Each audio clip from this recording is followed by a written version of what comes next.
আচ্ছা গাইজ, এই গুহাটা কি আসলে এই বাঘের গুহা? জানলে কমেন্টে জানাবেন। বরাবরের মতো আজকে ক্রিকেট খেলতে চলে গেলাম।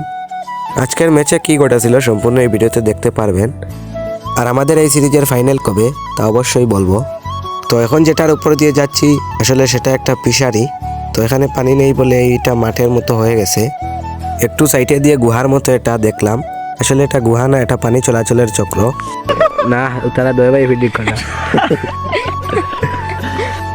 তো বর্তমানে আমরা ব্যাটিংয়ে আছি। আসলে আজকে আমাদের টিমটা হেরে গেছে। হেরে যাওয়ার কারণে আগামীকাল দুটি টিমের মধ্যে ফাইনাল হবে। আর আমি এই ফাইনালের ভিডিও সম্পূর্ণ আপনাদের দেখাবো। এই প্লেয়ারটা হলো আমার এগেন্স্ট টিমের প্লেয়ার। এই প্লেয়ারটার জন্য আজকে আমরা হারছি। তো ক্রিকেট খেলা শেষ করে এখানে ফুটবল খেলা দেখতেছিলাম।